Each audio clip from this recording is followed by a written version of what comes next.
Sean bienvenidos, hermanos Azulcrema. El día de hoy platicaremos sobre la reestructura que tuvieron las Águilas en el último periodo de transferencia.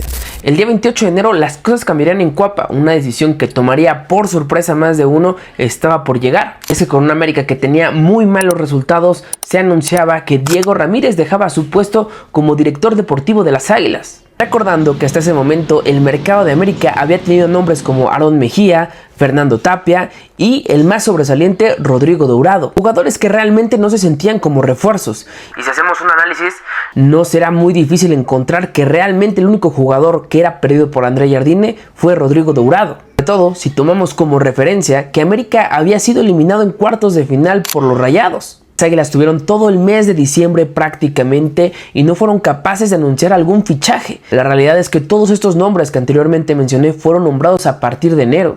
Y por tanto, hablar de nuevos nombres sonaba prácticamente imposible y sin fecha de llegada a Cuapa. Entonces que inició una reconstrucción en Cuapa, y como toda reconstrucción debía empezar por un movimiento brusco, uno que moviera las entrañas del Club América. La destitución de Diego Ramírez se dio entrada y bienvenida a Antonio Brahim. No solamente sería el encargado de tomar el puesto, sino que ahora tendría que trabajar contra reloj para traer refuerzos. Sorpresa de todos, América no solamente empezó a agilizar las contrataciones, sino que también empezó a agilizar salidas de jugadores que hacía rato no debían de estar más tiempo en América. Solo un día después, América empieza a negociar la salida del Búfalo Aguirre rumbo a Tigres, llegando así a otra fecha muy importante, el sábado 31 de enero. Como primera decisión importante, América quitaba todas las trabas que había tenido Rafael Veiga para llegar a México y llegaba para el partido de jornada 4 contra Necaxa, donde veríamos en el estadio a Rafael Veiga ya en el estadio Azulcrema. Aunque durante ese mismo encuentro se darían varias sorpresas para la afición americanista. Y es que desde que inició la transmisión, Rafael Vaca anunciaba que Álvaro Fidalgo prácticamente estaba amarrado en Europa. Incertidumbre y ver al mago en la tribuna, ni siquiera en el banco, hacía preguntarse a muchos qué estaba pasando en América. Cuando parecía que nada podía ir peor y no había más incertidumbre, al terminar el partido se anuncia que Allan Saint-Maximin no era más jugador de América. Un factor que si a mí me lo preguntas, América no tenía contemplado. Bien, las Águilas empezaron a trabajar en salidas, me parece que lo de Allan Saint-Maximin es una cuestión totalmente extracancha que no veían venir los ejecutivos en América. Y un par de días después, en conferencia de prensa, Álvaro Fidalgo afirma lo que todos los americanistas temían. El futbolista no pertenecía más a las Águilas y se iba directo al Real Betis. También se confirmaría la salida de Igor Lichnowsky. Para muchos, este futbolista ya tenía el tiempo contado en América y debía de haber salido desde hace muchísimo tiempo. Ante este mismo mercado, el jugador fue ofrecido a equipos como Tigres y los mismos Rayos del Necaxa. Sin embargo, el futbolista se rehusó a salir a dichos equipos. ¿Qué hizo la nueva gestión? Encontró acomodo en la Liga de Turquía.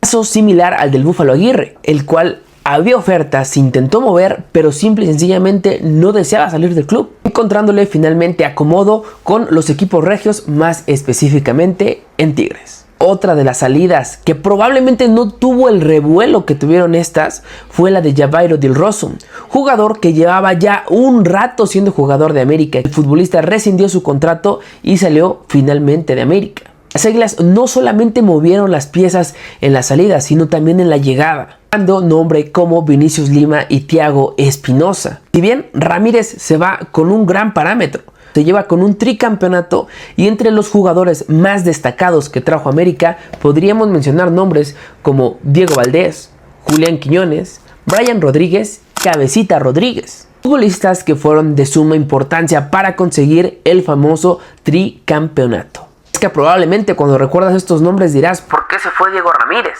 Pues fue el mismo director que trajo a nombres como Alexis Gutiérrez, Jabairo y Violante. Podríamos decir que hubo un antes y un después en cómo fichaban estas Águilas. Además de ser juzgado porque este América, que debió haber sido reforzado en el tricampeonato, no recibió los jugadores que se esperaban, perdiendo así en refuerzos la oportunidad de seguir sumando trofeos en una época que parecía dorada para el americanismo.